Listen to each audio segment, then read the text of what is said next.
ఇంటి పట్టు నుండి వేళకి ఇన్ని మెతుకులు తినే పిచ్చి సన్యాసిని శ్రీశైలం శ్రీశైలం అంటూ పంపించారు. వెళ్ళిన వాడు వెళ్ళినట్టు అక్కడే ఉండిపోతే ఊరు విడిచి వెళ్ళిపోరా అని శాశ్వతంగా నేనేం పంపించను. ఊరు మార్పిడి చేస్తే ఈ వాతావరణానికి దూరంగా ఉంటాడని, వాడి ఉడుకు రక్తం వేడి కాస్త తగ్గుతుందని పంపించానే. ఏమో వెళ్ళేటప్పుడు వాడి వాలకం చూస్తే తిరిగి వచ్చే సూచనలేవి కనబడలేదు నా కంటికి. వాడు వెళ్లే ముందే ఏడుపు నా ముందే చుంటే వాడికి ఏదో చెప్పేవాడిని కదా. మీ దగ్గర గట్టిగా నవ్వడానికే భయపడి చేస్తుంటే ఇంకా ఏంటి సాధించడం కూడాను. అంటే ఏమిటి? వాడు వెళ్ళేటప్పుడు మనసు చాలా బాధ పెట్టుకుని వెళ్ళాడంటావా? అబ్బే లేదండి, మా నాన్నగారు చివాట్లాభిషేకం చేసి పంపిస్తున్నారని గోదావరిలో పొంగుతూ వెళ్ళాడు. నాన్నగారు మీకు పక్క విషయాన్ని వచ్చి పడుకుంటారా? మీ అన్నయ్య నిజంగానే బాధపడుతూ వెళ్ళాడమ్మా? చాలా బాధపడుతూ వెళ్ళాడు నాన్న. ఎప్పుడు కనికరం చూపిస్తారు, ఎప్పుడు కసమంటారో అర్థం చేసుకోలేకపోతున్నానంటూ పదే పదే ఏడుస్తూ వెళ్ళాడు నాన్న.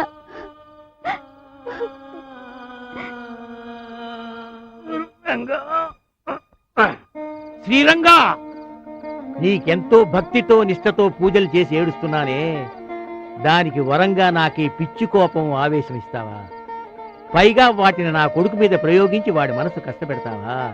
ఇదిగో 24 గంటల లోపల నా కొడుకు తిరిగి రాకపోతే నీకు అర్చనలు లేవు, కీర్తనలు లేవు.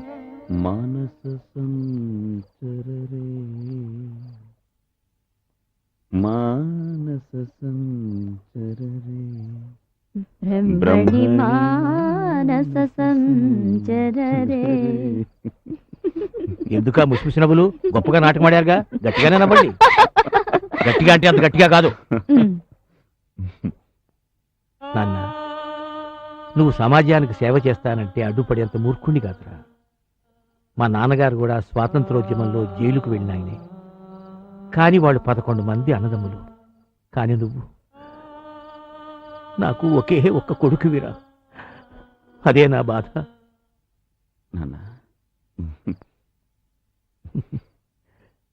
మానస సంచరరే బ్రహ్మణి మానస సంచరరే. ఇదిగో కామేశం, నీ అసలు వడ్డీ. నా నెక్లెస్ దాని బిడ్డని ఇస్తే నేను వెళ్ళిపోతా. ఇంకెక్కడ నెక్లెస్? నేను రాత్రే కడుపులో బిడ్డ అడ్డం తిరిగి డెలివరీ అవ్వలేక తల్లి బిడ్డ 2 చచ్చాయి. పంతులు చచ్చాయా? కొన్ని శవాలన్నా ఇచ్చేయి. ఇంకెక్కడ శవాలు పంతులు? నువ్వు ప్యాకెట్ లో బిజీగా ఉంటావని దాన సంస్కారాలు నేనే చేసేది. ఇదిగో బూడిద, గోదాట్లో కలుపుకో.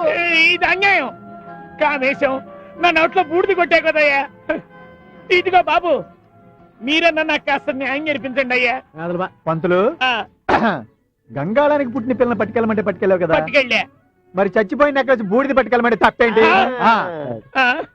బుద్ధి గడ్డి తిని నా నెక్లెస్ తాకట్టు పెట్టా. ఇక జన్మలో ప్యాకాట ఆడను, తాకట్టు పెట్టను. ఇంటికెళ్తే నా భార్యకి ఏమైనా సమాధానం చెప్పాలో ఏమిటో. ప్రసాదం ప్రసాదం ప్రసాదం కావాలి, ఇంటికి పద చెప్తా.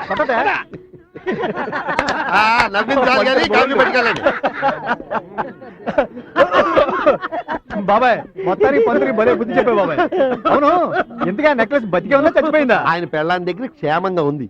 ఈయన చేత పేకాట మాన్పించాలని వివేకు నేను కలిసి చిన్న నాటకం ఆడాం. అబ్బో అబ్బో, నీలో మంచి నట్టున్నాడు. ట్రై చేయకూడదు? నేను సినిమాల్లోకి వెడితే కాఫీ టిఫిన్లు మీకు ఎవరు ఇస్తారు? సాయిబాబా ఉన్నాడు కదా, వాడిస్తాడు. అవును మామా, మన సాయిబడి. అవును కదా, సాయిబడి. అత్తరు సాయిబ్బు రాలేదు, అందాల సాయిబ్బు రాలేదు. వివేక్ వివేక్ బాబు వచ్చింది.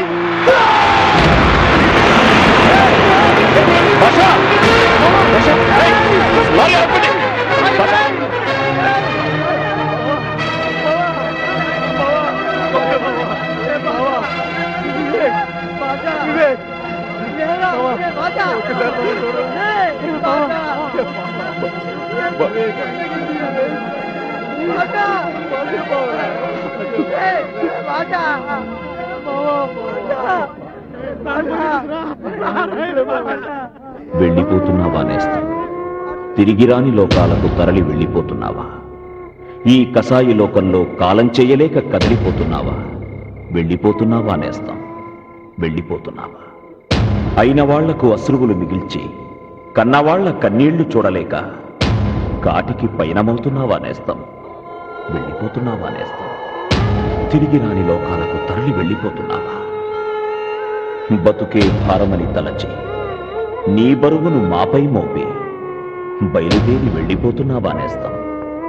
బయలుదేరి వెళ్ళిపోతున్నావా? నమస్కారం. నమస్తే నమస్తే. What news? సార్, ఈ అమ్మాయి తెలుసే, పేరు రజ్వీనా బేగం, ఎంకామ్. మా ఆఫీసులోనే పనిచేస్తూ లారీ యాక్సిడెంట్ లో చనిపోయాడే మహమ్మద్ బాషా చెల్లెలు. ఆమె కరెక్ట్? Correct sir. సార్, వాళ్ళ అన్నయ్య ఉద్యోగం. అన్నయ్య ఉద్యోగాన్ని చెల్లెళ్ళకి ఇవ్వటం మామూలుగా కుదరదయ్యా. మీరే అలా అంటే ఎలా సార్? ఎలాగైనా మా అబ్బాయి ఉద్యోగం మా అమ్మాయికి ఇప్పించండి సార్. నా గురించి కొన్ని డీటెయిల్డ్ గా చెప్పాలమ్మా. నేను బిస్లరీ వాటర్ తాగలను, కానీ మామూలు వాటరే తాగుతాను. నా ఆఫీసుకి ఏసీ ఉంది, కానీ నేను మామూలు ఫ్యాన్ గాలే వాడతాను. ఊరెళ్తే రిజర్వేషన్ బోగీలో వెళ్ళను, మామూలు బోగీలోనే వెళ్తాను. నీకు మామూలుగా చెప్తే మామూలుగా అర్థమవుతుందని చెప్పానయ్యా. అర్థమైంది సార్. ఒక్క మామూలేంటి, మామూలుకెన్ని దశావతారాలున్నాయో కూడా తెలుసు సార్. ముడుపు, దక్షిణ, బరేబాగ్, తైలం, చదివింపు. మేత, తాంబూలం, బల్ల కింద చెయ్యి, చెయ్యి తడుపు, ఆమ్యామ్య. ఏ ఉద్యోగి ఏ భాషలో మాట్లాడినా ప్రభుత్వపు దృష్టిలో అది లంచం, లంచం, లంచం. అవునయ్యా, లంచమే. ఆ 3 లక్షలు కూడా లంచం ఇస్తే గాని మంచం ఎక్కననే నీలాంటి నీచులకు ఎలా బుద్ధి చెప్పాలో నాకు బాగా తెలుసురా. ఏమిటయా వదిలి ఏంటి కాలర్ పట్టుకుంటావేంటి? మామూలుగా చెప్పొచ్చుగా. మళ్ళీ మామూలు మాటెత్తావో నాలిక చీరేస్తా. వీడు మనిషిగా సార్, లంచానికి అలవాటు పడ్డ మృగం. నా భర్త పోతే ఆ ఉద్యోగం నాకు ఇవ్వడానికి లంచంగా నా మంగళసూత్రాలు లాక్కున్నాడు సార్. మా నాన్న ఉద్యోగం నాకు రావడం కోసం నా కిడ్నీ అమ్మి వీడికి లంచంగా ఇచ్చాను సార్. నీలాంటి లంచాల కోరు బతికుండకూడదు.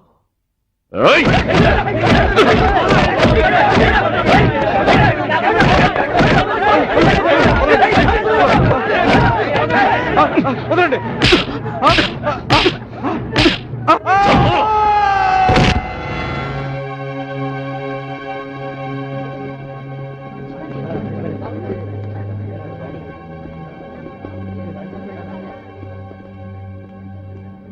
ఈ దరిద్రుడి పేడ విరగడైంది సార్. మీరు చేసింది హత్యగా సార్, లంచం అనే పద్ధతుల్లో ఉన్న రావణాసుడిని సంహరించారు. ఓ హిరణ్యాక్షుణ్ణి నరసింహస్వామి చంపితే అది హత్య కా సార్, లోక కళ్యాణం కోసం. నా కాళ్ళు ఇచ్చింది ఈ మేనేజర్గాడే సార్.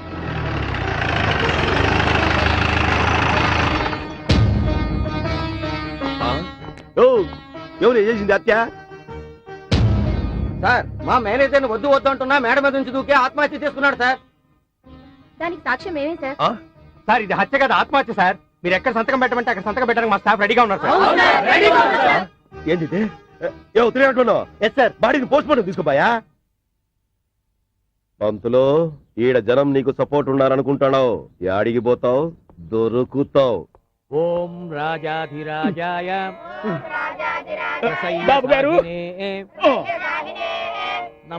ఘోరం జరిగిపోయిందమ్మా, ఘోరం జరిగిపోయింది. మీ బాబుకా? అబ్బే వీడి కాదు, నీ పుత్రరత్నం ఆ భీమశంకరాన్ని భీముడు కీచకుండా చంపినట్టు చంపేశాడమ్మా. ఏంటి మీరనేది? మీ వాడు ఆ భీమశంకరాన్ని మెడపుచ్చుకుని మేడమించి తొయ్యడం, వాడు నెత్తురుకక్కుని చావడం నిజం. మా రామాయణం మీద ఒట్టు.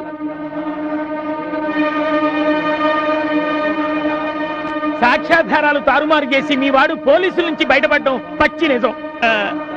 ఆ భగవద్గీత మీద ఒట్టు. ఏమిటయ్యా ఇందాక నుంచి చూస్తున్నాను, చాలా అధిక ప్రసంగం చేస్తున్నావు. అయ్యా, మీ వాడికి వేదమే కాదు నరమేధం కూడా తెలుసుని నాకు ఇప్పుడే తెలిసింది. నా మీద ఒట్టు. అమ్మో, అతను వచ్చేస్తున్నాడు. ఇంకా నా బతుకు శ్రాద్ధానికి ఎక్కువ, తద్దినానికి తక్కువ అని ఇంకోసారి ప్రసాదం పేరెత్తితే చంపుతా. లోపలికి వచ్చే ముందు ఆ గోదాట్లో 3 సార్లు మునిగి మాకు తర్పణాలు కూడా విడిచి రాలేకపోయావా? ప్రతి మనిషికి 2 రకాల చావులుంటాయిరా. ఒకటి భగవంతుడిచ్చిన ఆయువు తీరేదాకా బతికి ఆ తర్వాత రాలిపోవడం, అది పరిపూర్ణమైన చావు. రెండోది రోగాలతో రొస్టులతో కుళ్ళి కాలం చేయడం, అది ముదరష్టపు చావు. ఈ రెండూ కాకుండా నువ్వు జరిపే ఈ హింసాకాండతో ఎందుకురా నన్ను అల్పాయుష్కుణ్ణి చేస్తావు? ఏమండి ఏమండి, ఈ రోజు శ్రావణ శుక్రవారం, భర్త నిండు 100 ఏళ్ళు జీవించాలని ప్రతి ఆడది కోరుకునే పుణ్యదినం. నీ కాళ్ళు పట్టుకుని వేడుకుంటున్నాను, ఇంకెప్పుడు ఇలాంటి అమంగళమైన మాటలు మాట్లాడకండి. వేళ కొడాలకైనా కూడా నన్ను మీ నుంచి దూరం చేయకండి. నేను కాదే చేస్తున్నది. అడ్డమైన వాళ్ళని నీ కొడుకు నరికేస్తుంటే రేపు మనడ్డు కూడా తొలగించుకోడనే నమ్మకం ఏముంది? అయ్యో లేదండి, వాడికి కాస్తంత ఆవేశం ఉంటే ఉండొచ్చు, కానీ వీళ్ళు చెప్పే కట్టుకథలు విని వాణ్ణి హంతకుడిగా చూడకండి. ఎంతైనా మన బిడ్డ కదండి. కట్టు కథో కాదు, నువ్వే అడిగి ఎంతవరకు మన బిడ్డో నువ్వే తేల్చుకో. చేరా, నువ్వు ఆయన ఎవరినో కొట్టి చంపావట, నిజమా? చెప్పరా, చెప్పకపోతే నన్ను చంపకు తినట్టే.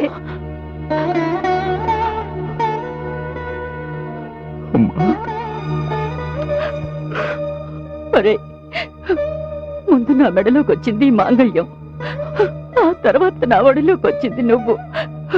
ఎన్ని నోములు నోచినా, ఎన్ని వ్రతాలు చేసినా ఏ ఆడదైనా కోరుకునేది ఒక్కటేరా, పుణ్యశ్రీగా పసుపు కుంకాలతో చనిపోవాలని. ఈ రోజు నేను అదే కోరుకుంటున్నాను రా. దయచేసి నాకు అలాంటి చావుని ప్రసాదించరా.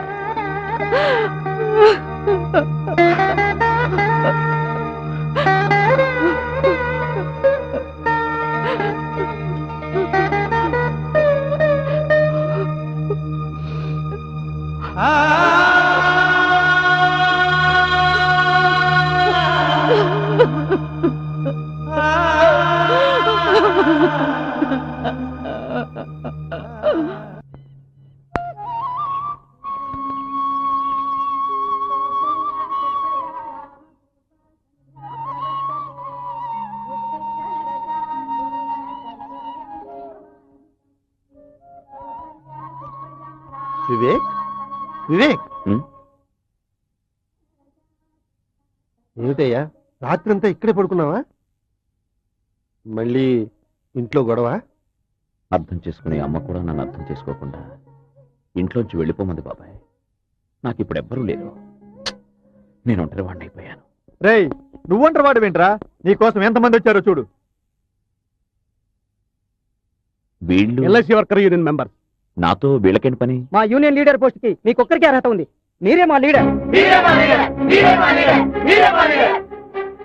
అవును వివేక్, నీకు చదువు ఉంది, పరిస్థితులు తారుమారైతే తిరగబడే తత్వం ఉంది. సాటి వారి బాధను అర్థం చేసుకునే సమర్థత ఉంది, అవసరమైనప్పుడు తెగించే ధైర్యం ఉంది. నమ్మిన సిద్ధాంతం కోసం ఎంత దూరం అయినా వెళ్లే పట్టుదల ఉంది. నీకో గమ్యం ఉంది, లక్ష్యం ఉంది, ధ్యేయం ఉంది. ప్లీజ్ నన్ను ఇబ్బంది పెట్టకండి.